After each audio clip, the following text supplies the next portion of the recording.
All right, well, good afternoon, everyone. My name is Jasper Bors. I'm the student president of the William F. Buckley Jr. program at Yale. I'm joined by Matisse Baton, another member of our student board today, and I'm excited to welcome all of you to the final panel of our 10th annual conference, God and Man at Yale at 70. And this panel in particular is called God and Man at Yale and the Conservative Movement Today. Before I let Matisse introduce our guests for the afternoon, I'd like to say a few words about the Buckley program. The William F. Buckley Jr. program is an organization dedicated to promoting intellectual diversity and open political discussion at Yale. We host lectures, ditto seminars, firing line debates, and an annual conference every year since 2010. Our over 350 Buckley fellows have a wide range of political beliefs, but they all stand united against the formation of a liberal-only echo chamber on campus. By providing Yale students with a forum to engage meaningfully with serious conservative thought, the Buckley program has become an institution on Yale's campus and a symbol for a more open and more representative political atmosphere. Especially at a university where the mission is the cultivation and creation of new knowledge, Buckley Fellows believe that all perspectives, including those on the right, must be heard and examined in good faith. And you can learn more about the program and how to become a fellow on our website, buckleyprogram.com. Now I'll give it over to Matisse. A few words about our guests. John A. Burke IV is President and Chief Executive Officer of the Intercollegiate Studies Institute. He graduated from Hillsdale College with degrees in French and Christian Studies and earned a graduate degree in theology from La Faculté Jean Calvin in Aix-en-Provence, France. Johnny began his career at ISI, where he served as a development officer. He then returned to ISI after 4 years at the American Conservative magazine, where he served as executive director and acting editor. Johnny has appeared on Fox News and Fox Business and written for the Washington Post, the Richmond Times-Dispatch, First Things, The American Mind, and the Intercollegiate Review, among other publications. He has been a Lincoln Fellow at the Claremont Institute and has participated in academic fellowships at Washington College and the Trinity Forum. Johnny lives in Pennsylvania with his wife, Amanda. Michael J. Knowles is a conservative political commentator and host of the Michael Knowles Show at the Daily Wire. In addition to his daily podcast, Knowles frequently writes opinion commentary and speaks on college campuses through Young America's Foundation. In 2017, Knowles published an Amazon best-selling book, Reasons to Vote for Democrats, a comprehensive guide, which consisted of chapter headings and 266 accompanying blank pages. Shortly after the book's release, President Trump tweeted his endorsement of it. Each of our panelists will begin with some prepared remarks. Afterwards, Jasper and I will ask a few questions of our own, and finally, we'll have questions from our audience, which you may submit throughout the event using the Q&A feature on the lower left panel of the Zoom window. We'd also like to welcome attendees to submit comments based on their own Yale experiences, which again, you may do through the Q&A feature. Please join me in welcoming Johnny Burke and Michael Knowles virtually to Yale and to the Buckley program. Mr. Knowles, you may begin. Thank you very much. Thank you for that kind introduction to mentioning my magnum opus, Reasons to Vote for Democrats, a comprehensive guide. I'm actually coming to you now from the Yale Club in New York. And I've done my blank book and I did one book with words. And I sent it to the Yale Club just to kind of poke them and see if they would put it in the display of books by members. It has not yet been vandalized. Perhaps by the end of this conversation it will be. But it's really a pleasure to be here at this 10th anniversary conference because I'm dating myself. I was at the first conference. I was at the 60th anniversary of God and Man at Yale. And I feel very old, not as old as God and Man at Yale is, but very old. And it was a great privilege to write the new introduction to the 70th anniversary edition. And writing that introduction led me, of course, to reread God and Man at Yale, which I don't think I had really done since, freshman year. And, it had been a while. And the thing I was struck by rereading God and Man at Yale is that people seem to misrepresent the book, and they seem to misrepresent Buckley, and they seem to misrepresent a lot of movement conservatism. And so if we're to think about the state of conservatism today, I think that it's stronger than it ever has been in my lifetime. I think that a lot of the shallow proceduralism that has dominated for certainly the last 20 years has given way to a robust articulation of substantive goods. And this is a new and positive development. And I think a lot of the debate over what it means to be a conservative is hinging on the legacy of William F. Buckley Jr., Buckleyism and Reaganism and movement conservatism. And the debate, as I see it, breaks down between those who want a more muscular conservatism. And that group tends to say that Buckleyism and Reaganism was a failure and we need to get rid of it and we need to toughen up. Then there is another group that wants a softer conservatism. And they say that we need to return to Buckleyism and Reaganism, those halcyon days. We've lost our way and we need to return to that. Both sides in this debate, I think, are making a fundamental mistake because Buckley and Ronald Reagan were much tougher than the admirers of their isms seem to believe. I'm reminded of a line from Buckley's priest, Father George Rutler, my priest as well, who says that nostalgia is history after a few drinks. And I think that is certainly true of the legacy of Buckley. To begin with, you have the subtitle of the book. Today, so many people who invoke William F. Buckley Jr. as this wonderful, moderate, anodyne type figure who was so open-minded to everybody, a lot of them will embrace the idea of academic freedom. They'll defend it in the pages of magazines. They will call for it in their speeches. But Buckley hated academic freedom. As a matter of fact, the subtitle of God and Man at Yale is The Superstitions of, quote, academic freedom. He put it in quotes because, as he says in the book, he thought it was a hoax. He thinks that academic freedom is a farce that is used by the left to destroy standards in education and to kick Christianity out of the classroom and to preach atheism and socialism. And so he did not support academic freedom. He did not support the open society. I know that a lot of self-styled Buckleyists or Reaganites say we need to just be very open. We need to tolerate all sorts of points of view. This would have been news to William F. Buckley Jr. Let's not forget that Buckley's second book was a defense of Joe McCarthy. He said that McCarthyism is a movement around which people of goodwill and stern morality can revolve, they can embrace this kind of movement. And although he tempered his support of Joe McCarthy, the man, in later years, he was defending McCarthyism for decades after the senator died. There was a debate on firing line in 1966 where Buckley invited on Leo Chern, and they were quibbling over this and that. And Chern said, okay, well, Bill, I've got something here that really will have to make you turn away from McCarthyism. And that is that McCarthy opposes the open society, which is, I know, something that is so important to what both of us hold dear. And Buckley said, nope, I don't think so. I don't want society to be more open. Buckley said, in a very Buckley-esque kind of way, he said, I am an epistemological optimist, by which I mean that by reason we can make exclusions. He said that certain things can be settled. He said he saw no reason to protect the liberties of a Nazi or a communist. He said he didn't necessarily want to throw them all in jail, but he didn't see any reason to keep them out of jail either. Not exactly the defender of the free marketplace of ideas or tolerance or any other kind of hippie slogan that we now attribute to men of Buckley's class and era. Even on the point of the government promoting virtue, which is at the heart of a lot of the debates that we're having today between, say, the common good conservatives and the more libertarian-minded or neoconservative-minded types. Buckley was emphatically on the side of government promoting virtue. Buckley wrote in, I think it was 1990, he said, quote, the conviction of some conservatives that the state can't have a genuine, non-predatory interest in the cultivation of virtue strikes me as an anarchical accretion in modern conservatism, something that grew from too humorless a reading of such spirited individualists as Albert J. Nock and H.L. Mencken. So he's not saying, throw Nock under the bus, but he's saying, take these things in balance and in proportion and recognize that all states, all polities throughout all of human history, and perhaps especially the United States, have pursued good and avoided evil. That's the most basic thing that a government does. And even on the point of throwing a punch, that some of the more recent conservatives who have come along are called fascists and authoritarians and Nazis, and the liberals who always find a strange new respect for conservatives after they either switch sides or die. They found this strange new respect for Bill Buckley.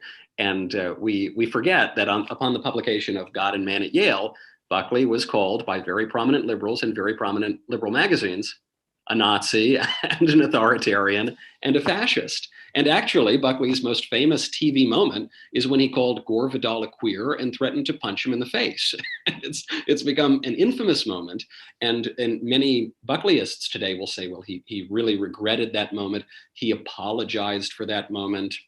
And that's not really true. He regretted the moment, I concede, in as much as it lost him the debate and it didn't look good on TV. And he technically apologized, but he didn't really apologize. You know, he and Vidal had this back and forth in the pages of Esquire, in which Buckley doubled down on his attack on Gore's sexual desires and behaviors. Most of the essay was spent calling Gore Vidal all sorts of names and discussing all sorts of sex scandals he'd had. And even the final line in which Buckley apologizes to Vidal, he says, "It remains a fact that," pardon my language, it's a little spicy by modern standards, but I want to put Buckley in his own words. He writes, "It remains a fact that, as I began by acknowledging, faggotry is countenanced, but the imputation of it, even to faggots, is not. But the imputation of it in anger is not justified, which is why I herewith apologize to Gore Vidal."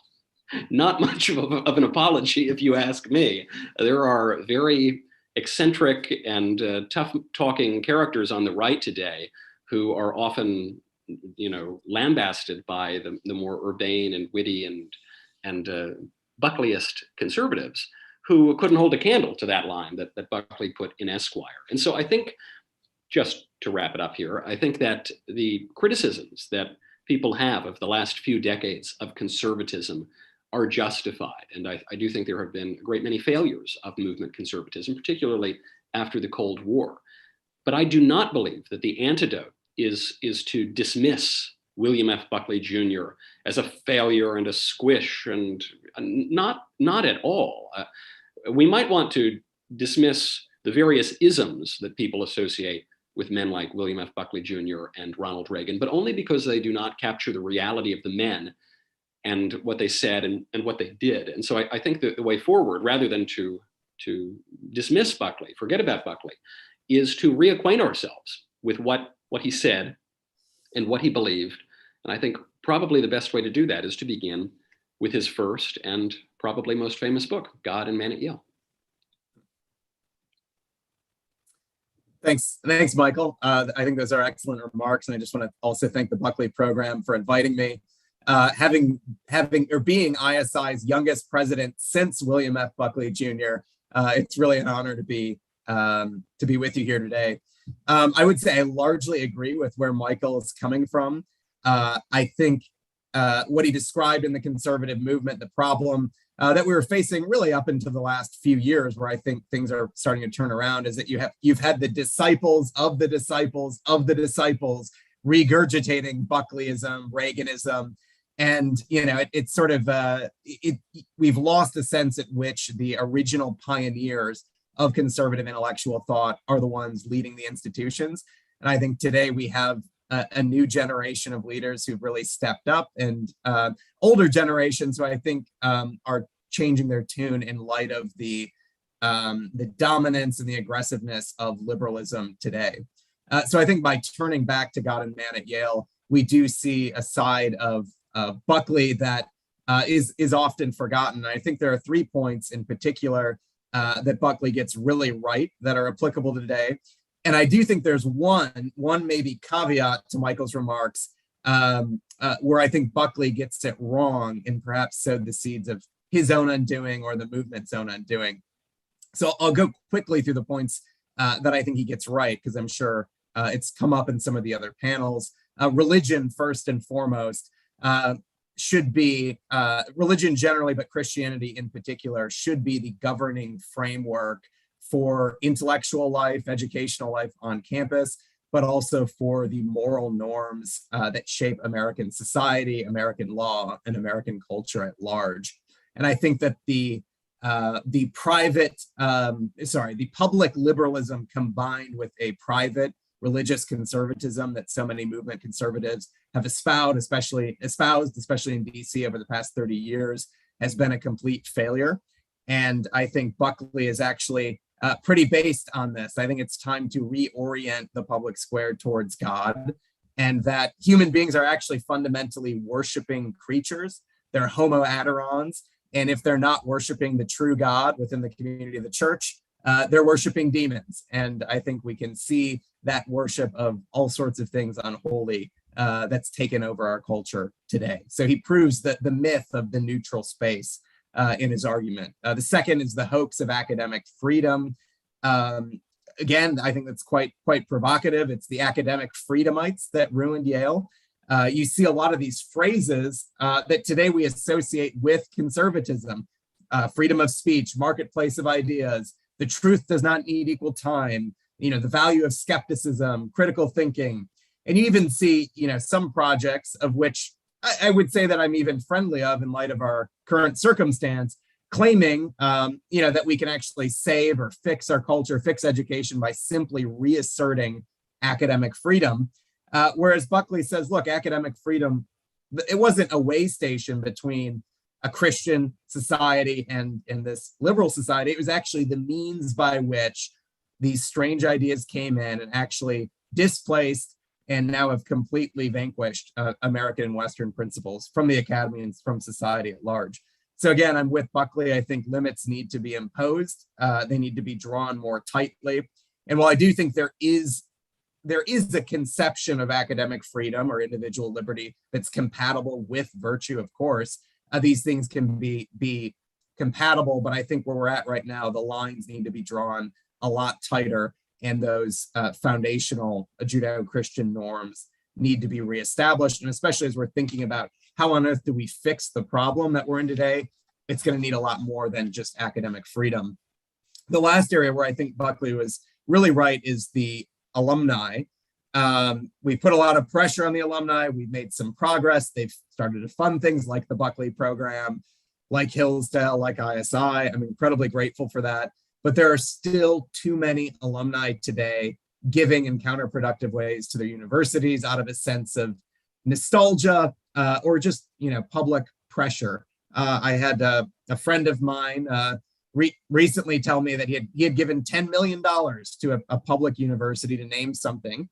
And of course, when he goes to their website, right underneath his name, it says, diversity, equity, inclusion are literally underneath his name, and he's saying, well, Johnny, what do you think I should do?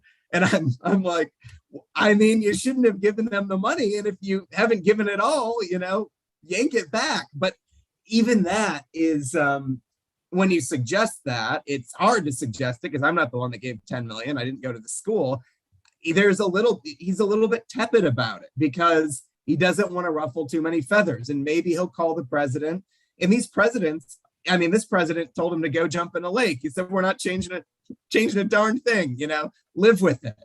But he's still kind of living with this mixed feeling inside. And similarly, a lot of other trustees and major universities who are very well intentioned, but kind of just want these problems to go away. They don't really want to risk their reputation on it. And I think, at this point, our opponents are not, they're not going to surrender. They're not going to call a truce. And I think if we keep, sending the enemy ammunition, we deserve to lose at the end of the day. So we need to cut it out. And I'm thankful that donors are waking up, but we actually need to celebrate them when they do and kind of welcome them for having the guts and courage, because it's harder to do than you think. The last area I would say where I think Buckley gets it a little bit wrong is he talks a lot about Christian individualism. He keeps bringing up the phrase Christian individualism. He says the duel between Christianity and atheism is the most important in the world.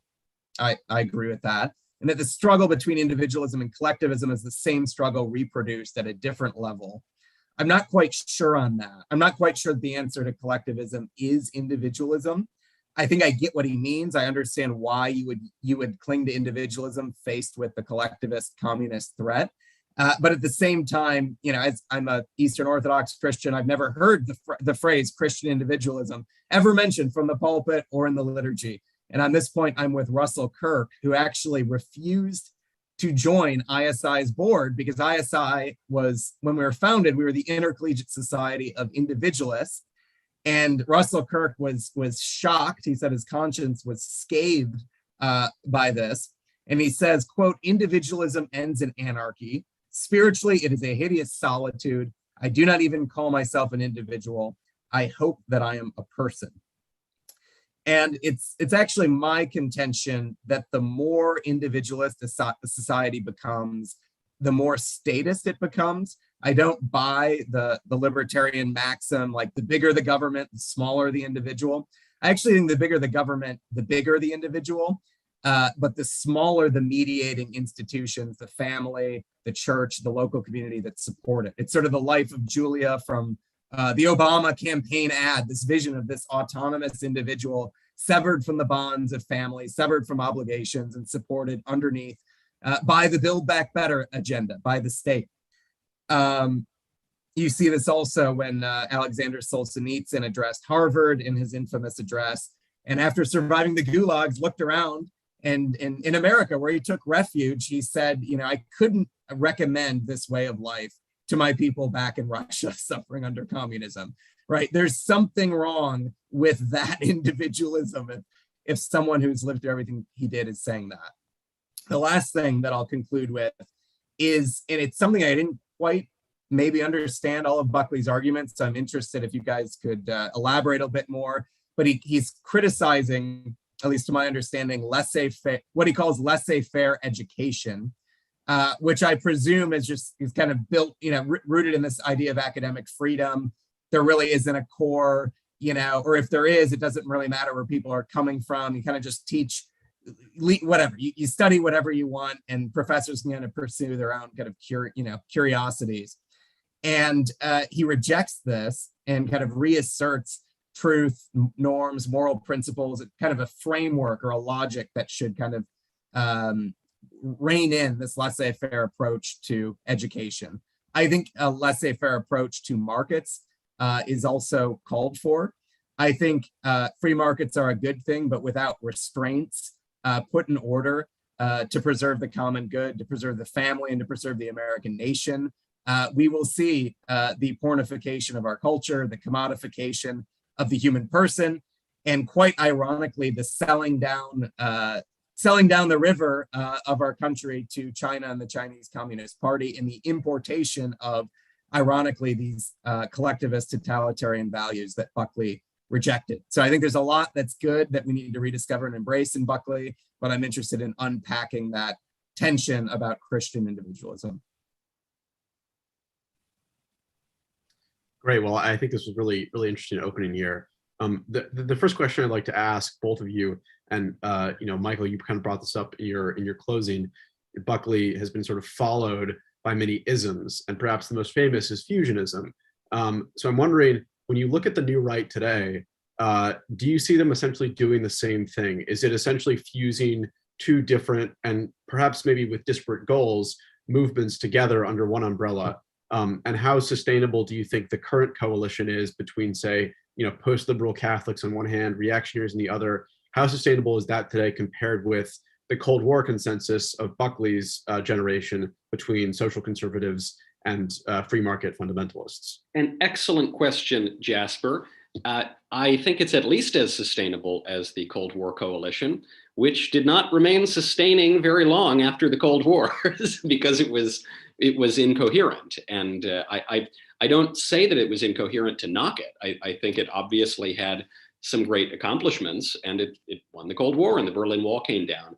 But just because some people hate the Soviet Union for its atheism, and some people hate the Soviet Union for its economics, and some people hate the Soviet Union for its imperial ambitions, that does not mean that those various constituent groups are going to get along, and it just collapsed in the 1990s. And then I don't even want to call it, the dead consensus. Now, I think the consensus has been dead for a very long time, and it's just been cremated in the past few years. And so if you were to identify, say, the Catholic integralists, or the common good conservatives, or the reactionaries, or the, I don't know, name your ism. A friend of mine observed that obscure political monikers are the right-wing version of choosing your gender pronouns, and that has always been true, and it's certainly true right now.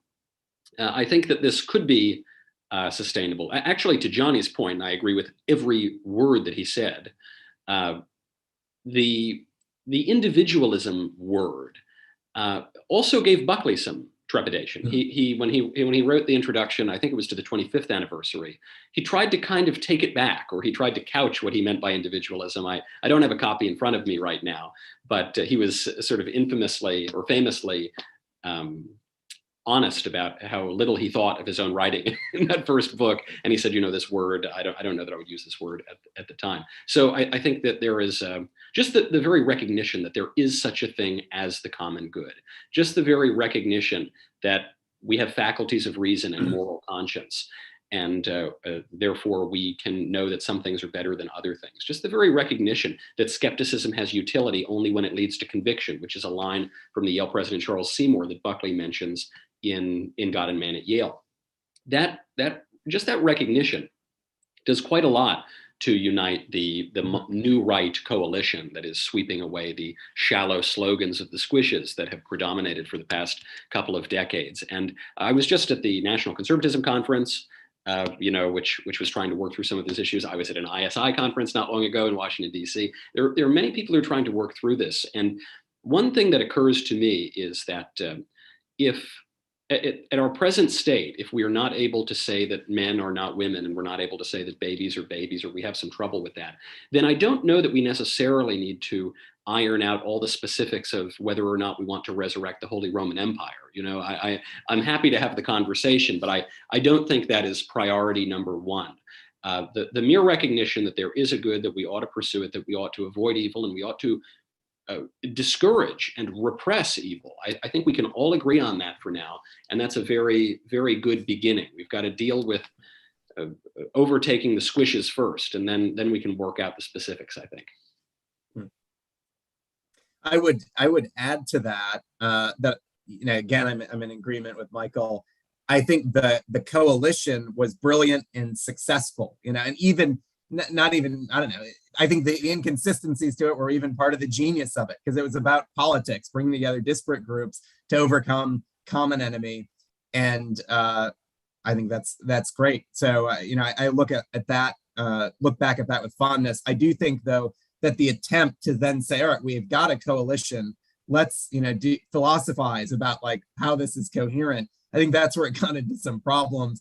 Specifically, I would say with the fusionist, not political coalition, but the philosophy, which says that at least the simplified version, that the end of government is liberty, and the end of the private personal life is virtue. I just don't think that's true. I think the preamble to our Constitution provides a counter perspective, and even the ends laid out in our own Declaration of Independence, striving after the safety, the happiness of the American people, and then even going a step further back to, if you look at the Mayflower Compact, some of the early settlements in America and their understanding of virtue and the role that the state would play in promoting virtue and the good life. So all of that to say is, I think the philosophy is incoherent, but I actually do think that there is an American tradition that this new right can hearken back to and claim that actually does reassert the common good. Thank you both. For our second question, we're going to turn back to the institution of the university. So if academic freedom is indeed a farce used to destroy standards in education, what do you think the conservative vision of education and of the role of the academic more specifically ought to look like? It seems like some conservatives still advocate some kind of pre-professional, more technical vision of education to act as a kind of bulwark against ideology. Some advocates say dropping out of college altogether. Peter Thiel comes to mind, while others kind of hold on to the value of liberal arts and even want to kind of broaden it even wider. What do you think the conservative vision of education and of the role of the academic looks like? Johnny, you have more advanced degrees than I do, so perhaps you should take it first. Okay. Well, unfortunately, I don't think there's the one size fits all answer for this. I think in one sense, there does need to be an aggressive battle waged against the current university system, whether it's targeting its means of funding, because I really do think it's actually destructive of our American society, American culture, our American government. So in one sense, I think conservatives need to go on the offense and try to take down the current system and build up new things. But I think it's it's a little more complicated than that. You have programs like the Buckley program at Yale. You have centers at universities which need to be supported. You have groups like ISI and others on campuses. You have professors, who ISI is involved with and is funded. And so I think we want professors inside and outside the university. I do think there could be room for more people not going to college, just going to trade school, learning other skills instead of paying 4 years for a largely worthless degree. And I would like to see ways in which we might be able to combine some of the foundational principles of a liberal arts education and come alongside and provide that formation to people that are pursuing non-traditional, maybe more vocational schooling. So I think I'll leave it there. I mean, I went to Hillsdale. If there was 100 Hillsdales, I think that'd be a wonderful thing. But I'm also, I don't think we can afford to say there's only one way forward right now. Yeah, I do think too, not to put too fine a point on it, we must wield the state. I want to wield political power to fire bad professors and academics who are brainwashing children and harming their education. There's this phrase, well, while we're wielding the state and banning things, I would like to ban this phrase from utterance, punishable by being sent to Guantanamo Bay. And the phrase is that we ought to teach students how to think, not what to think. As if it were possible to teach someone how to think without teaching them what to think. If I want to know how to think about history, I need to know that Christopher Columbus sailed the ocean blue in 1492. If I want to know how to think about mathematics, I need to know that 2 + 2 = 4. And what we have done, something that Buckley observed, something that Alan Bloom famously observed, is we have opened the minds of the American students so much that their brains have fallen out. And so this was even happening when I was in high school, 1,000 years ago, now that I'm the old man of the Buckley program. And so how much worse has it gotten today that you would be taught broad themes? You wouldn't be taught facts or dates or people or events. You'd be taught just broad. This is the meaning of what happened. So it's not possible. And it's conservatives who are using that line. It's conservatives who are saying we need to educate, not indoctrinate, as though there were really a meaningful difference between those two. They come from the same root word. They mean the same thing. Indoctrinating is when someone teaches something that you don't like, and education is when someone teaches something that you do like in practical parlance. And so I think Governor DeSantis is doing a pretty good job at this. Not at the university level so much, but certainly at the secondary level. He's saying, no, you're not going to teach some crazy gender theory. You're not going to teach some crazy racial theory, because that will undermine students' education. If you teach a student that there is no such thing as truth, let's say, and a lot of these academic ideologies are radically skeptical and deny the existence of truth, then you are not adding to a student's education. You are undermining a student's education. If you try to open up the curriculum, you're going to fall flat, because there are only so many weeks in a semester and only so many books that you can read. And every second that you spend reading Ibram Kendi is a moment that you will never get back from your precious life, and a moment in which you could have been reading Shakespeare or someone whose work is edifying to you. So I think we've got to take a much stronger stand. I know that some conservatives say you should only go to college if you major in engineering. I sort of think the opposite. I don't think the purpose of a liberal education is to learn a job. I think the purpose of a liberal education is to learn how to make sense of your freedom. And to make sense of your freedom, to really practice the liberal arts, you need to have an understanding of the distinction between liberty and licentiousness. And you have to recognize that liberty involves a whole lot of no, and liberty involves a whole lot of taming down your base passions and getting rid of your stupid ideas and disciplining yourself. And so that would require a much more coercive sort of education. But that is what would appear to be a paradox of education. Education makes you free, but to be educated, we must be coerced. And when we write the wrong answer, we get bad grades. And if of a certain age you went to Catholic school and you got the wrong answer, some nun would smack you on the wrist. And so I think we need a keener understanding of what that is. And it will irritate the libertarians, and it will irritate the people who are reciting the same kinds of slogans that we've heard for 20 years, but tough. That kind of squishiness is what got us into this problem. And so how about the conservatives have an opportunity for leadership now, and see if we can fix it?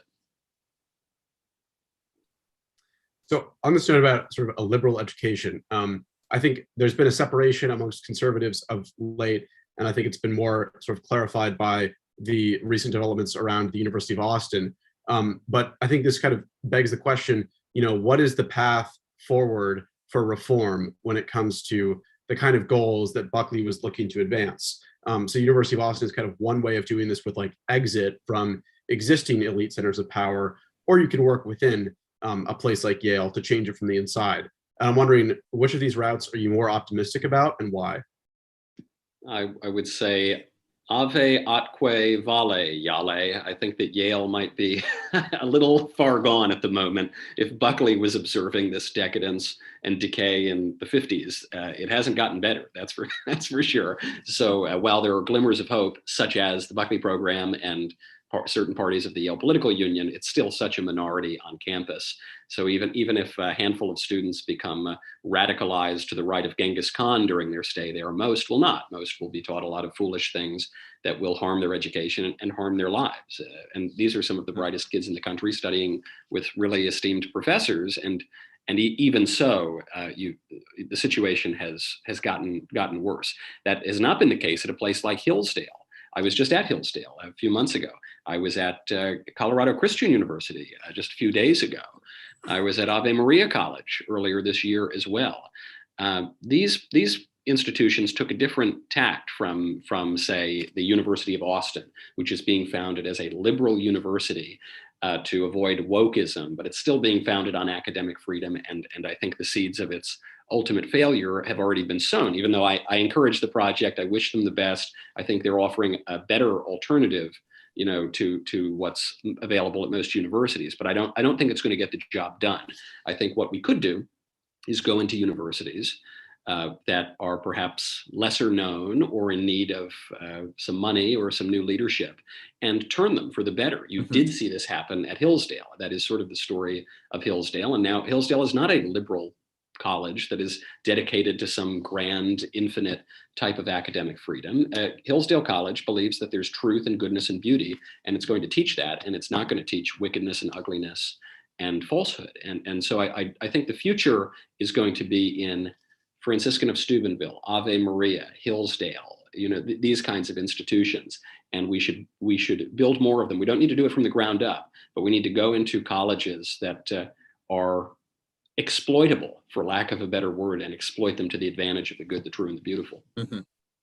Yeah, I think ISI for a long time would publish basically campus guides to universities for parents, and what we would try to do is identify the good professors at each institution and various departments so that students could at least cobble together on their own a quality education, even if the wider university had gone in the wrong direction. That's becoming increasingly more challenging today, especially because I think a lot of those professors retire. I don't envision that they're going to be replaced by other conservatives filling the ranks. So I do think it's going to get a lot harder to do it within the mainstream university. But I do think in terms of the opportunity for other institutions, not only the ones that Michael mentioned, but are there 10 or 20 other liberal arts schools who might be struggling along? They're kind of, imitating whatever madness they see being taught at Yale. There's one in the Midwest right now that we're doing some work in, and they brought this professor from Brown to be their new president, who's having everyone read Kendi and, whatever. The students kind of hate it, I guess, and the alumni are starting to raise a fuss. Are there 10 or 20 schools like that probably have a beautiful campus, a noble heritage and founding documents? And could you convince the trustees and say, hey, look, every school in the country, thousands of them are all running into this woke direction. Imagine the market share that you could have if you were maybe the one or the second non-woke serious liberal arts school in the country. And you would think that just that opportunity alone would be worth it, that you might get a courageous board of trustees or a new president here to take that path. So not optimistic overall, but I do think the drive to build something new is growing, and there's a lot of talent who could do that. So our next question is about competing narratives of decline.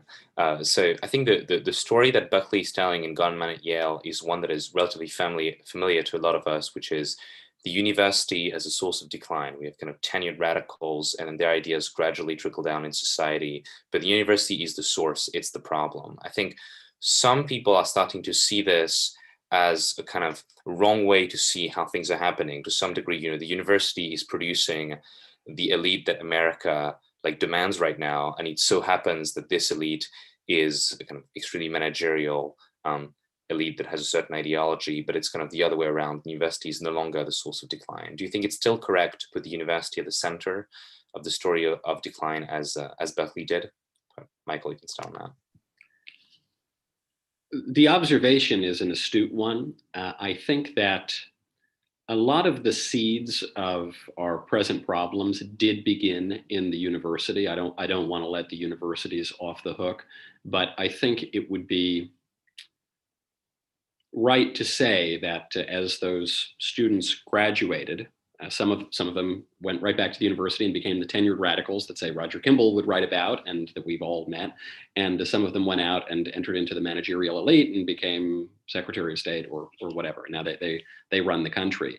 And there is a broader systemic problem to this. And conservatives need to, and I believe they are, but they need to recognize that whining about socialism and cultural Marxism is not going to tell the whole story. Cultural Marxism is a real phenomenon. It's a well-known academic movement, even though in recent years, Wikipedia has called it an anti-Semitic conspiracy theory, which is, it didn't used to, the old page said it was totally fine. And then I don't know, I guess the cultural Marxists found it. And so, yes, this is a big problem. I just wrote a book about it, but it's not the end of the story. And conservatives have often played into it too. Laissez-faire, as Buckley observes, is a problem too. Yes, our American ruling class is demanding a certain type of glib, undereducated, gullible, pompous student, I think best represented by Pete Buttigieg. I think he's kind of the example par excellence here, you know, of a graduate of these elite universities who didn't seem to learn a damn thing while he was there other than how to glad hand and smile. And then he went and worked for McKinsey for a while and used a bunch of words like synergy to pretend that he had any insight into anything. And then he rose up and went from being mayor of a small town to now being the transportation secretary when he's not taking months of paternity leave. And it's this kind of mediocre, glib elite is what is called for, and it is what is being produced. And it's not going to go away until conservatives cut it out with this laissez-faire rhetoric or defending this kind of stuff. So we're going to have to change our views and temper our views in ways that Johnny has described quite well on markets. We're going to have to temper our views on business. We're going to have to change and temper our views on the open society. And wise conservatives, including Bill Buckley, saw that happening in the 50s and in the 60s.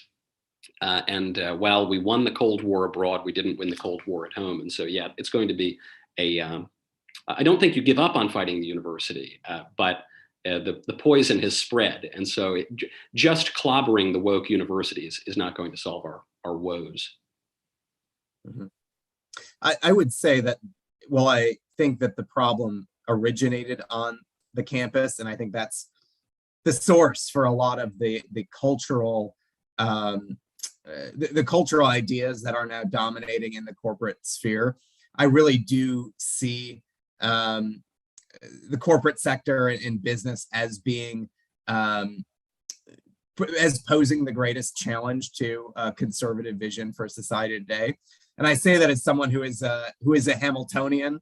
Hamilton was the founder of American capitalism, and I'm all for American companies, building things in America, making a lot of money doing it, defending American interests. But I think we do have a situation where in the realm of foreign policy, I think the interests of most of our Fortune 500 companies today and is really aligned with China over America. I don't think there's necessarily a lot of patriotism or loyalty to our own country. And then I think in the realm of values, social conservative values, it is truly the corporations that are really setting it up so that when we could ban critical race theory, we could get all that done, clean up history textbooks in the schools. But if your seventh grader, every time they 100 times a day when they go on TikTok or Instagram are just being blitzed with this message of whatever it is, wokeism, you're going to lose every time. And so I do think the problem right now is being channeled mostly through the corporate sphere. So, Michael, you brought up economic policy. Johnny, you just brought up foreign policy.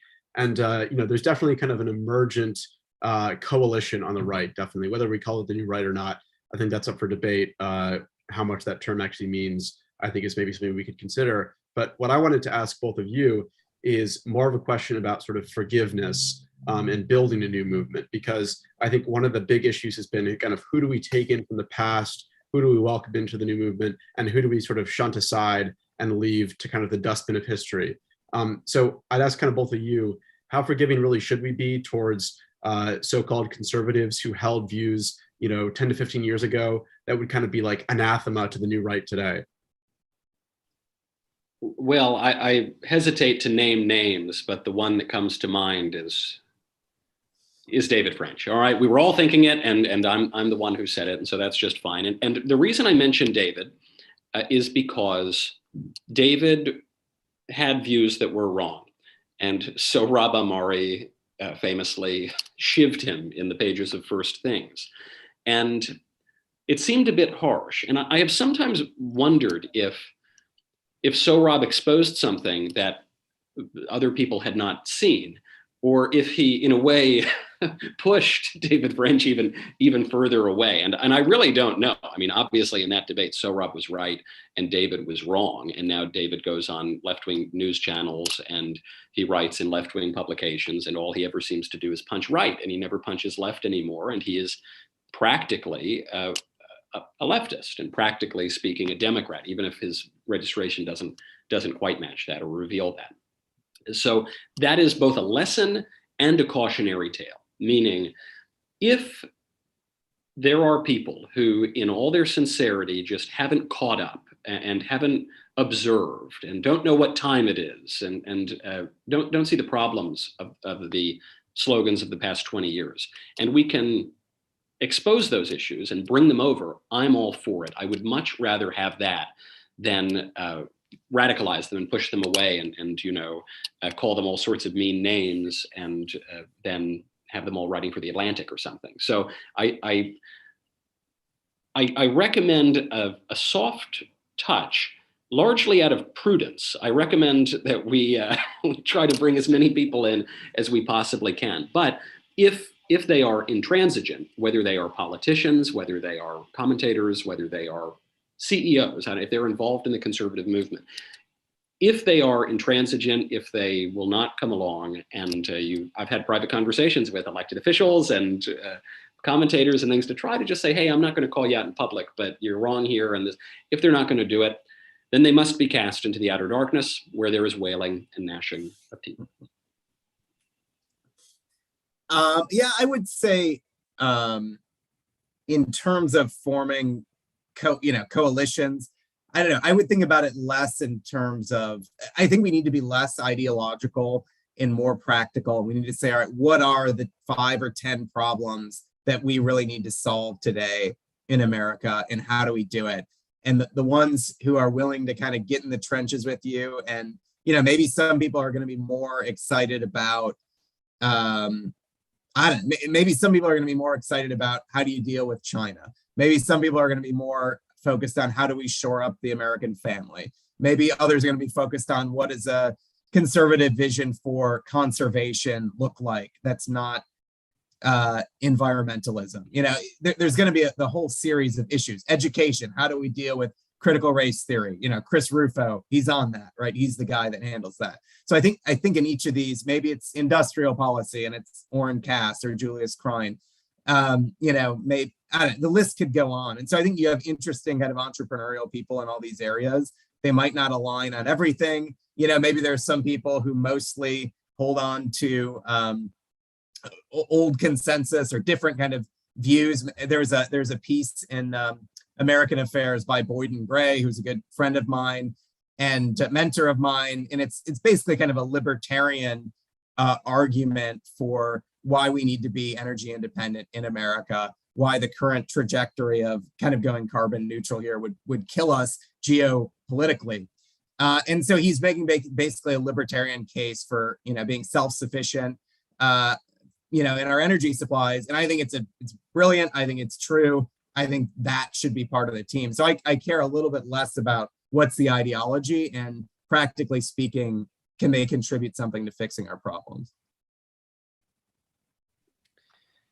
Thank you. My next question has to do with the problem of elite production. So conservatives have by and large lost the support of the American elite, and some celebrate this fact by embracing the kind of counter-revolutionary aesthetic of the new party of the working class. But this situation does ask the question of elite production. With all due respect for institutions like, say, Ave Maria, which you've mentioned, they're nowhere close to schools like Yale when it comes to attracting and shaping future elites. And this has direct ramification on governance. The Trump administration, for instance, had kind of huge staffing issues. There were entire parts of the administration staffed with like 20-year-olds who are fairly unqualified because they couldn't find anyone else. And so I'm wondering how you think the right should think about this question of elite production. I think there's a bit of a time lag here. I recognize the point that if someone graduates from Yale or Harvard and hasn't learned anything and isn't even all that sharp, but puts that on the resume, that they are going to have an easier path into a lot of elite circles than, say, a graduate of Ave Maria or Hillsdale. Or certainly that has been the case, but I'm not sure that that will be the case forever. I do think that reality catches up eventually. And if one's reputation is vastly different than the reality of the situation, then that's not going to work.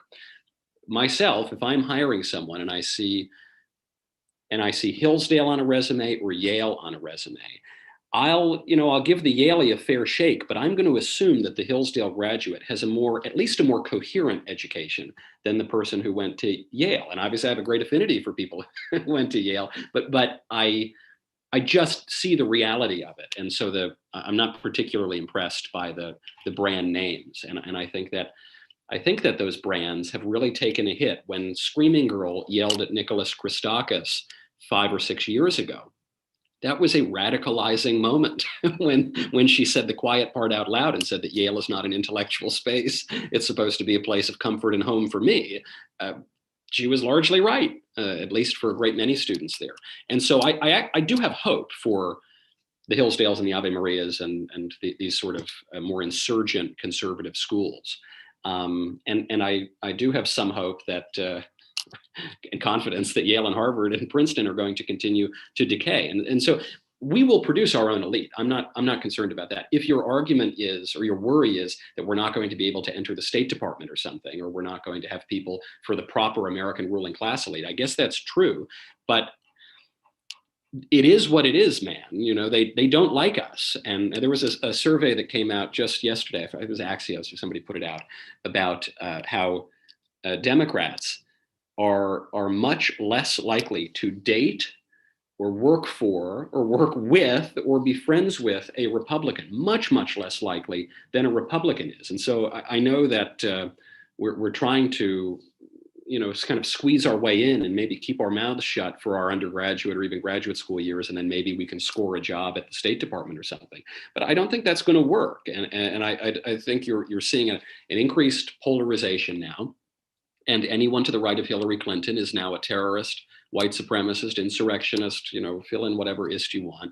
And so I think we just need to own that and stop trying to get into their clubs. I just want to knock their club down or sort of close their club by force and have ours be a much more honest and open and effective elite. And I do think that for a long time, the strategy, at least on the Christian right, was, to actually like infiltrate your way, work your way up and kind of actually be kind of a passive member of the controlled opposition who, you're the one person who can sit at a table with 12 liberals and, maybe peep up and share your view, and they kind of tolerate you because you're safe. And then they sort of go back to doing what they're doing, and they can trot you out when they want to, as an example of diversity. And again, if you have the opportunity, I don't know, like, I think Ross Douthat does a pretty decent job at the New York Times. I think David Brooks does a poor job, and so if your desire to infiltrate in the elite looks like doing what David is doing, I would say it's not worth it, right? It's doing what Ross is doing, and he's probably, more measured than at times than some people would like him to be. But I love Ross, and I think he's doing amazing things. So yeah, if you can be Ross, I'd say be Ross if you have the opportunity. I think in terms of elite production, I think we ought to rail against elites, not because they're elite, but because they're corrupt or they're vicious or they're not good, not helping society. We always will have an elite class, and I think in order to form our own elite, we actually need to focus on excellence. And so I think there are institutions that are getting there, that are catching up. Like you said, they're probably not all quite where we want them to be yet. But I have seen kind of these networks operating, at least Hillsdale's network, I'm pretty familiar with, at least when you have a Republican president in the White House. If you want to work at the State Department, you want to work in the White House, you want to clerk for a justice, the messages going around of like, hey, there's an opening here, there's an opening there, and the door is just kind of swinging wide open for people that are, actually, I think pretty excellent and pretty qualified, who have come through a Hillsdale-like world. I think that's a reality now that 20 years ago wasn't the case. So Michael mentioned, or I think maybe it was Johnny, controlled opposition. And Buckley's most famous kind of aphorism, and he had many, was, the conservative is the man who sort of stands athwart history. And so in Buckley's mind, the conservative is someone who's sort of always in the opposition, who's always saying stop, who's always saying no. And from what we've heard, I think from both of you, the conservative has got to be standing for something positive, and, for sort of positive expressions of the good. And I'm wondering, like, to what extent do you think Buckley, his vision of the conservative, should still be a model for young conservatives today, or whether we should kind of throw it out completely? To be fair to Buckley, maybe I am misreading this, or I'm reading too far into it, but when he says standing athwart history yelling stop, I think he's referring to the capital H. I don't think he's just saying that as events come and go, we need to oppose them and remain exactly the same. I think he's referring to the specific leftist concept of history, a Marxist concept of history and the science of history. And so when he says we're going to stand athwart history yelling stop, he's saying we're going to say to this entire worldview that it's wrong, and we're going to reject that worldview. And what are we going to reject it for? Not just sitting around doing nothing. I don't think that's reflected in Buckley's work. We're going to reject it for Christianity. We're going to reject it for specific moral norms. I think the man quite clearly did have a vision of the good, and I think if you wanted to simplify his vision of the good, it was Christianity, and it's sounds simple, but it's good enough for me. And Whittaker Chambers, I think, is instructive here as well. When Chambers says in Witness that communism is not the newest ideology, it's actually the second oldest ideology. It goes back to the Garden of Eden when the serpent told Eve, "Ye shall be as gods." That one really must choose. There is always this temptation toward fantasy, toward delusion, toward willfulness, toward just destroying all of the traditions because you have the understanding of the science of history, the science of politics. And that goes back a very long time, and we need to choose something else. And what we need to choose is goodness, and we're going to have to make that choice. So I think that was there. And if it disappeared from the conservative movement because all we could talk about was lowering taxes so that we could be nice to the atheists or something, then that was a mistake. But I don't think it was Bill Buckley's mistake. And I don't think it was there in those early days of movement conservatism. And what we're seeing now from the new right is, I think, really less a radical departure from that than a corrective to having lost our way on the path. And now we're returning to something that was there from the beginning. Yeah, I would add too that I think there's a lot of things to say no to in our culture right now, but I don't think that's intrinsically because conservatives just want to sit there all day and say no and kind of beat people over the head, in saying, having to reiterate the most fundamental moral truths. I think that any conservatism, it's about more than just opposition. It's about a whole way of life. This is true. I think if you go back to two examples, the church and then the academy as a proper liberal arts education is really understood. The church has strict moral standards, but it also has a beautiful, rich liturgical life. And there are 12 feasts in the Orthodox Church that anchor the entire year. There's a whole way of living of generosity and bounty that's accompanied by fasting and asceticism, but it's a journey from saying no so that you can get to the point where you're actually desiring things that are beautiful. Similarly with the academy, it's not just about banning candy. It's about giving a student the opportunity to sit down with Shakespeare, or with Dante, or with Virgil, or with Aristotle, and just have their mind open up with a sense of wonder, and just be able to actually pursue with a sort of an innocence things that are lovely for the sake of bringing them into the life of their family, their society, and their community. So if saying no to a lot of stuff, if having Michael as the culture czar is what it takes for us to get to the point where we can actually embrace and learn and discover what's good and true and beautiful, then I'll take that. But I think we want to go somewhere that's beyond just saying no. Yes, and on that point, it's important to remember that every yes involves many no's, and every no involves some yeses. In a very basic way, when I choose to get married, I guess I'm saying no to all the other girls. Just no, no, no. I hope I'm saying no to all the other girls. And if I choose to be degenerate and just kind of sleep my way through the rest of my life until I'm 80, I'm saying yes to the other girls, but I'm saying no to something which is extraordinarily valuable and rich and edifying, which is marriage. And this is intrinsic to liberty, because even liberty, which we now misunderstand to mean doing whatever you want whenever you want to do it. Liberty, as Lord Acton points out, is not merely doing whatever you want whenever you want to do it. It's the right to do what you ought to do, and so that has many, many limits on it as well. And so when the libs paint us as the party of no, and we sometimes, in a self-effacing way, describe ourselves as the party of no, that's true, but only in as much as anything that you do in this life is going to involve at least one yes and at least one no. So Johnny brought up the oxymoron of Christian individualism, and I do think that the books often associated with kind of fusionist conservatism, or the books that some people give to young people when they talk about conservatism, do operate within a kind of individualist tradition, be it Adam Smith, Hayek, Milton Friedman, and so on.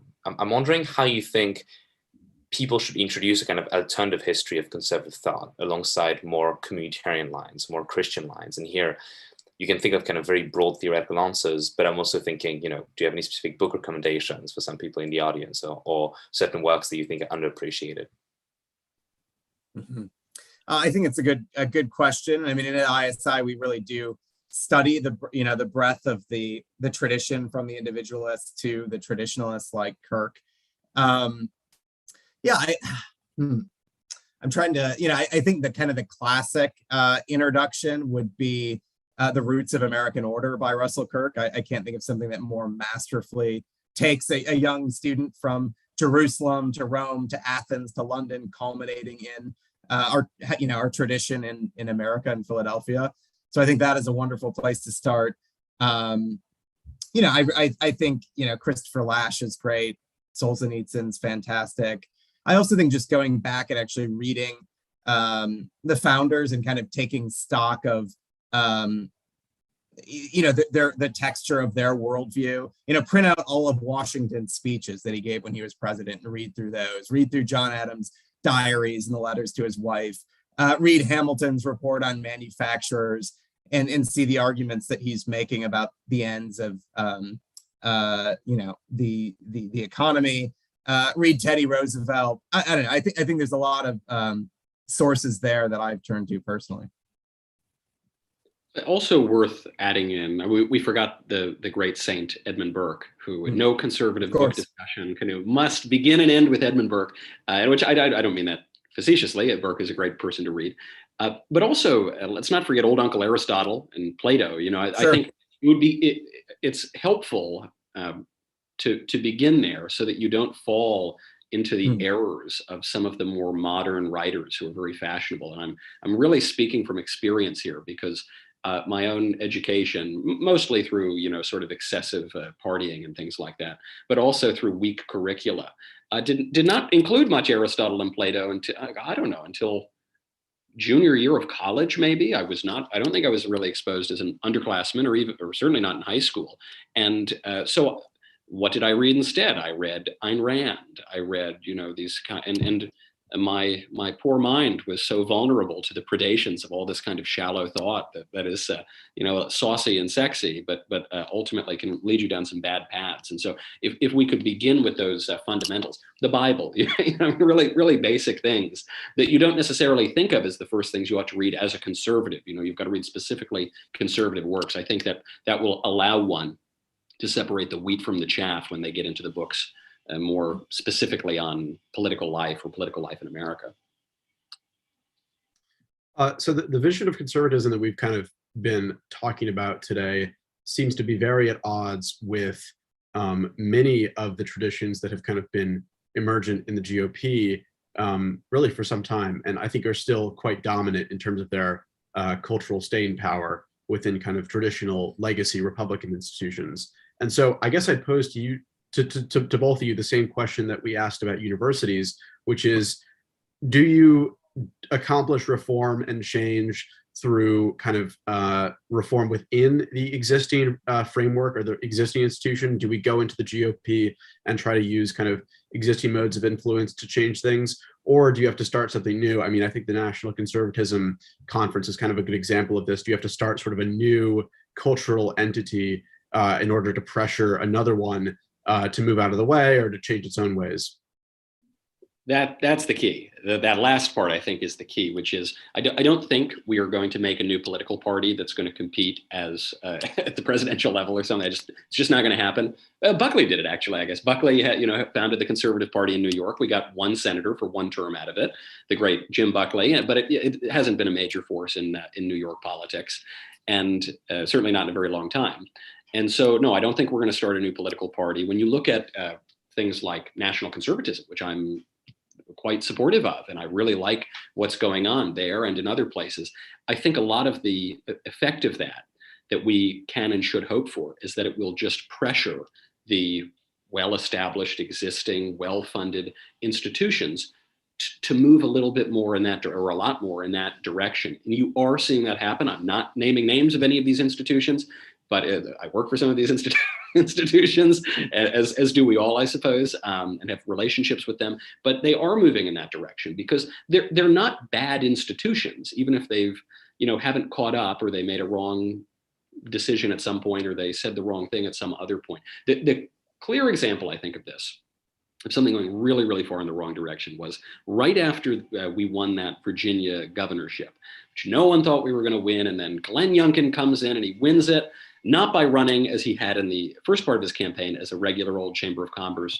cut the taxes Republican, but running on race and sex, right? On kicking crazy critical race theory out of schools, kicking transgender. I mean, this transgender bathroom story and the awful incident that took place in there, that was probably the pivotal moment of that whole race. And so right after that, on this parents' movement of all different colors and stripes and shapes and different political ideologies, they come together, they boot out old McAuliffe, they put in Glenn Youngkin. What does the GOP do? It announces the LGBT Pride Coalition. What on earth? How tone deaf do you have to be when transgenderism is the issue that gives you this new race, this new governorship? What do? You say, we're now the party of transgenderism. You must have, we're now the Pride Party. Didn't win a single vote. No LGBT person and no one else is going to vote for Republicans because of the Rainbow Coalition now. The only people who are attracted to that moniker and that flag are leftists, okay? And pride goes before destruction and a haughty spirit before a fall. So I think that would be an example of something that was such a terrible, brain-dead decision that whoever came up with it needs to be fired and expelled from Republican politics. But short of something that egregious, I think we can work with institutions. You're already seeing it happen, and that's a wonderful thing. I would add that it's almost night and day 4 years ago to where we're at today, both with the new institutions, new publications that have been formed, but also with new heads of legacy organizations, and even legacy organizations kind of recognizing where things are shifting, and even just hiring scholars that have more of these new right sympathies. It just seems like it's I think generally there is a lot of stasis within the conservative movement, but I also think that over the past 4 years in particular, there's been a lot of progress made incorporating new perspectives. So there are some observers who argue that Buckley's death coincided with the kind of spiritual end of his movement. And I kind of want to ask you the degree to which you think that the new right depends on Trump, the figure of Trump, and how difficult it's gonna be to kind of move past him. Is it in a way a kind of liberation for the new right that kind of Trump may be exiting the scene and we can have kind of new possibilities? Or do you think like we should begin right now the search for kind of charismatic figure who can like perpetuate that energy, and that's actually extremely important? I do think having a charismatic figure that can articulate it, that can be the face of it, is important. I think Tucker Carlson really is kind of the preeminent face of the new right, more than Trump is. And I think you probably will have people who would sort of embody a lot of those principles, and maybe they look more like Glenn Youngkin, but they believe everything Tucker Carlson says. In different races, you'll have some people that'll be more boisterous and more provocative, and others that look a little more maybe straight-laced but have more of a new right perspective. I think Trump. I want to say, my perspective is that, well, I think he very necessarily kind of cleared the way for the new thinking to come about. I don't think he has the constitution necessary to kind of bring about the reforms that even someone who's not more on the new right like myself would want. I think his vices inhibit the kind of transformation in the long run that I'd like to see for the country. My friend Andrew Clavin pointed out when Trump was ascendant, and we were always debating in the office and with our friends, do you support Trump? Do you not support Trump? What is this? And Drew and I were pretty sympathetic to Trump, and we did vote for him in 2016 and in 2020. And Drew said, I hear the fears from everyone that Trump is the beginning of some new thing. He said, but I don't think Trump is the beginning of something. I think he's the end of something. I think Trump is a wrecking ball. I remember when South Park did their take on Trump, they made Trump a kind of insult comic, so Trump would get on stage and he'd light a cigarette with a stool and a microphone, and there'd be a spotlight on him, and he'd just knock down everything, just knock down the media, knock down the platitudes of the right for the previous couple of decades, knock down the policies that maybe we saw under George W. Bush or from the Republican leadership in the House and Senate during Obama, and just not and say, no, it's dumb, it's bad, we just get rid, what a dummy, and he would do this. Even I thought the line that won him the election was when he was asked by Megyn Kelly, she said, you've called women ugly and fat and all these things, and he cuts her off and says, no, only Rosie O'Donnell. Even that, what an incredibly funny line, very rude, but very, very funny, and everyone knows it. Even that, to knock down all of the performance of the past several decades. He would joke about it. He'd say, I know I'm supposed to be presidential. He was sort of a meta political candidate, mocking this. That left a lot of things in rubble that ought to be in rubble. And that ruined a lot of things. But when you look at his substantive agenda, it does leave a fair bit to be desired. His main achievement is an ordinary Republican tax cut. Okay, I like tax cuts, but that's sort of run-of-the-mill stuff. The next thing was a jailbreak bill called the First Step Act, which I thought was terribly misguided. And then what? I don't want to minimize the achievements of the Trump administration, but it was, you could see the administration being pulled between factions that didn't make a lot of sense a lot of the time. And so there were many achievements, but It didn't hold together. And so when Johnny says someone like Tucker Carlson, or maybe a more systematic thinker than Trump, is really the face of the new thing that's being built, I think that's probably right. And I think we all owe a great debt of gratitude to Trump for coming in as the destroyer of worlds to prepare us for the new movement. So on this note about Tucker Carlson, I think it's very interesting that you, Johnny, mentioned him as kind of this new center of the conservative movement. And I think one of the more interesting questions about tactics that conservatives face today is kind of how important is it to run for political office?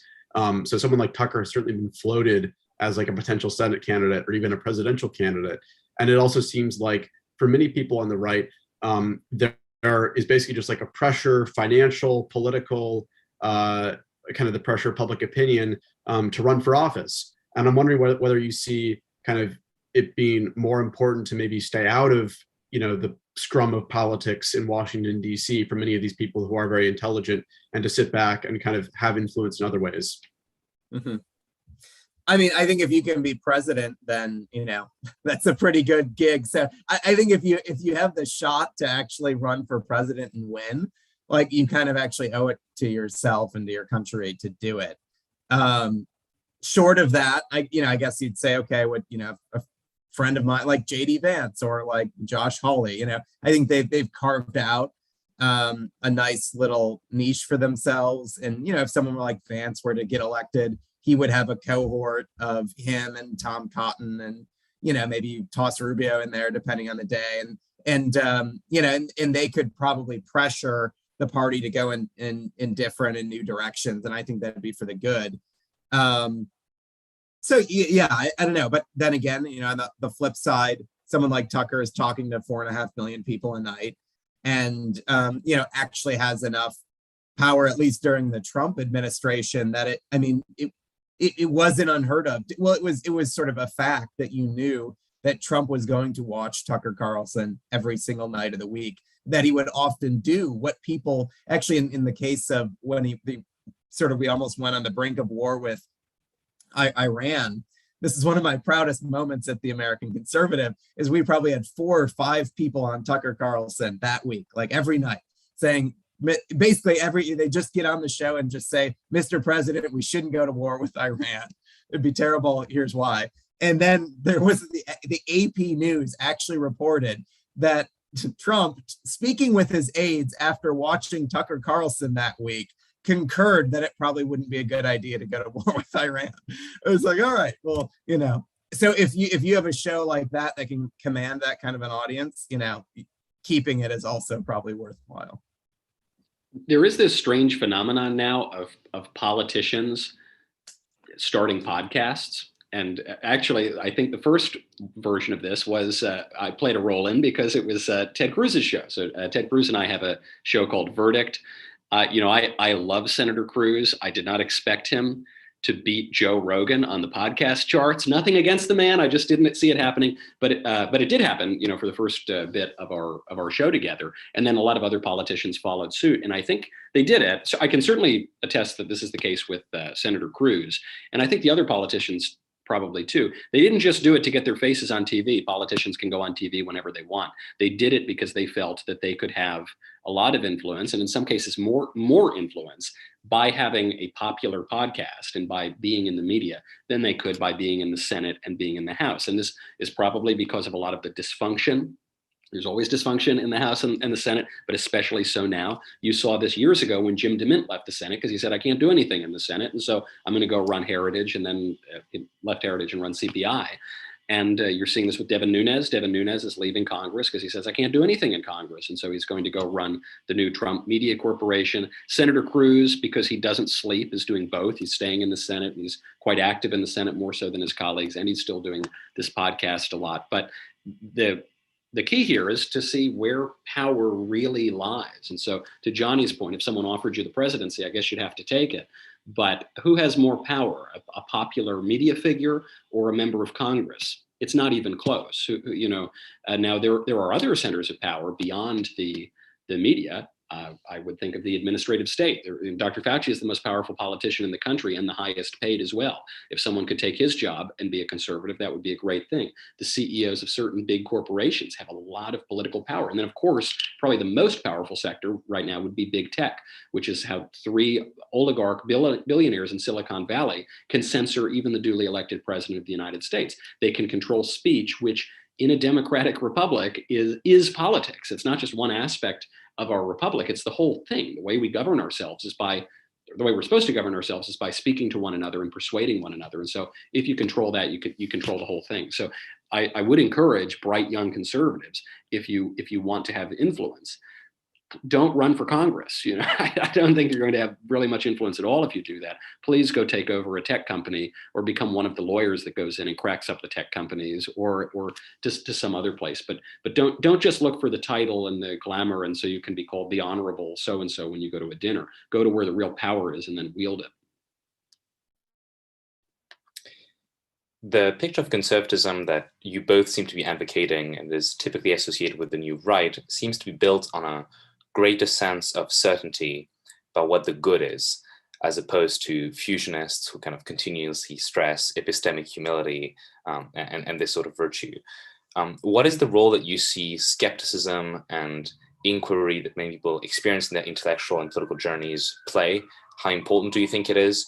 What form do you think it takes? And do you think the kind of insistence, if not obsession, upon epistemic humility is kind of a distraction that people use to hide behind kind of proceduralism? Buckley has a line, I forget who he's quoting, but it's in God and Man at Yale, where he says, a liberal is one who doubts his own premises even as he's acting upon them. One is just constantly skeptical, and that way lies madness. The extreme of this, not to knock too much on David French, but he's a good example of it, is when he defended Drag Queen Story Hour. And he said Drag Queen Story Hour is one of the blessings of liberty. The premise there is, if we do not permit perverts to twerk for toddlers at the public library, why then the libs might not let us go to church on Sunday, which you'd have to first observe they're already not letting us go to church on Sunday, and they kept us out of church for much of last year. And furthermore, if we cannot know for certain that perverts twerking for kids in the library is bad, if we can't act upon that, then we can't govern ourselves. Self-government is built upon a reliance on our faculties of reason and on our moral conscience. And so if you're telling me that those faculties have been so hopelessly degraded that we can't even know these basic things, that there's a difference between twerking for kids in a library and preaching the gospel on Sunday, then what you're telling me is we're not capable of self-government. And maybe that's the case, and that would be very sad, and we would need a different form of government, or maybe we just need to go further down the line of the kind of oligarchical form of government that seems to be amassing more and more each day.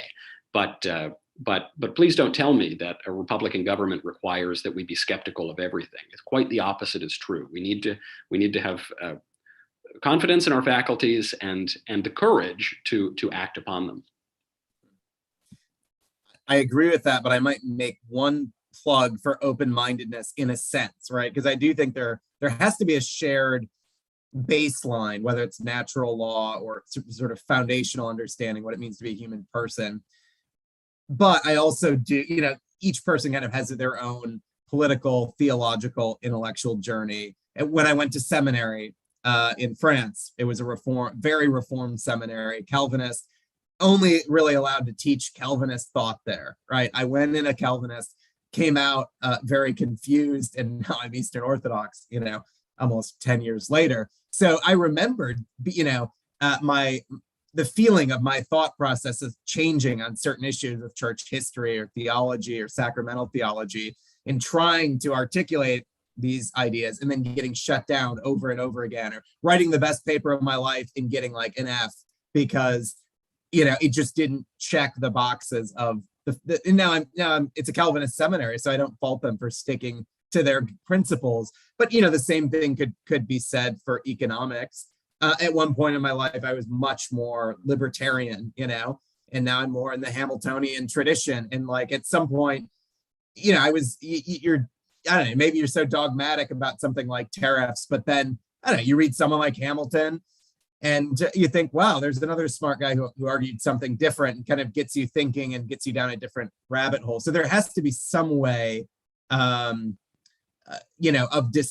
sort of distinguishing, like, you have to have a solid foundation to stand on, but at some point you also have to hold your ideas, at least with enough humility that you're willing to really wrap your head around some of the counter arguments, because you will change, it's certainly, at least in terms of policies, throughout the course of your life. So we had an audience question, and I'll pose it to both of you, but he says, in what ways can we wield the power, as you said, Michael, to help rein in our wayward universities? Should there be federal subsidies for companies that hire a larger percentage of non-college graduates? Should federal funding be reduced or removed from universities that produce students with a threshold average level of debt, say 5 years post-graduation? And what, if anything, worries you about expanding federal influence into the educational realm, given that the empirical harm that such federal control has already done to our public school systems? So I would begin at the federal level by reducing federal interference in our universities, and I would cut off the funding that we do have, which is through lots of the grants and through the guaranteeing of student loans, for instance. I would get rid of that and cut off the money, and I think that would be a pretty simple way at the federal level to deal with things. And then at the state level, I'd get significantly tougher than that. And if we're talking about state universities, I would go in and just say, no, you're not permitted to teach some radical nonsense that's going to undermine our students' education. And Governor DeSantis is making moves in that direction. He would be a good example to look toward on that. I don't have any fears about the wielding of state power in that direction, because we've had decades of the wielding of state power in the other direction, which is why we have so many deans and deputy assistant deputy deans of diversity and inclusion and equity that now seem to eat up 99% of a university's budget. And so I would wield the power, certainly at the state level, to stop that. And I would cut off flows of money to those things, and I would anathematize those things, and I would even ban them outright if I could. Obviously this will depend upon the severity of the problem and the pervasiveness of the problem, and it might change state by state. But those would be a handful of concrete ways that I would try to, and I think it would be quite effective at bringing the universities back into some semblance of sanity. I think a lot of this with the wielding of power question is, I think you kind of have to take stock of things as they are today in the country and realize, okay, the Republicans not doing good infrastructure, because maybe it's not the government, federal government's role to do it. Doesn't mean we don't have the federal government spending money on infrastructure. It just means we got bad infrastructure the next time, because we don't want to do family policy, because the government shouldn't do family policy. Well, we're going to get bad family policy now. Similarly with education, I think the approach is, Michael said, right, cut funding, kind of make it hurt, strike them where it hurts. But if there's opportunities, and I would I do think the principle of subsidiarity does make sense. But if they can teach good, true, beautiful things, we ought to be teaching it, and if we can have a say in the curriculum, even in public schools, so students can actually study serious subjects and learn to love their country and their heritage, I think we should be all for using the state to do that. Well, great. I think one last question here I'll just pose to each of you briefly. What advice do you have to young Yale conservatives, smart students at elite universities who care deeply about some of the issues we've talked about today? My advice would just be to stick as close as you can to your mentors and to the professors who are really forming you, and just be very intellectually curious. Continue to learn from them. Stay in touch with them, because most right now, they're your favorite professor or your mentor, like, they're probably pretty popular, and there's a whole pack of students that kind of cling to them. But when they graduate, they might teach 1,000 kids over the course of 10 years, and there's probably only a dozen of them that actually stay in touch with them. And I think that as you move from each stage of your career, you'll find maybe even more than the Yale Association that helps open doors for you. It'll be that particular professor or that particular mentor going to bat for you. So I'd say keep those relationships close. I agree, and I'll take that even down a level to your friends. You know, my best friend is, as he has been since freshman year, is the person randomly assigned to my, or providentially assigned to my suite freshman year. And we were in the Tory party together. We had a lot of friends from the Tory party, these kind of small groups. There was a group at Yale. And we've remained close. And the spiritual and intellectual and professional benefit that has come out of that is enormous, or not enormous, enormous has a negative connotation, is immense and wonderful and extraordinarily productive. Just an example of this, when I wrote my book, the book with words, not the blank book, I sent it to him for his thoughts, and he gave me a line in it. You know, it really, I mean, he helped me so much more than many other people, you know, who could have worked on that sort of thing. And I just think there is, especially at the brand name universities, there is a sense that you've just got to be networking all the time. And this ties in with playing the game and trying to squeeze in and be all things to all people and be liked by everybody. And you're going to play on your connections and your networks. And I have never gotten anything personally, professionally, spiritually, intellectually from a connection, or, you know, or from someone I met at a networking event where that didn't develop into a deeper friendship. And so I think if you can find people who challenge you intellectually and who help edify you intellectually and spiritually and personally and all this, maybe you'll find 2 or 3 of those at a college, but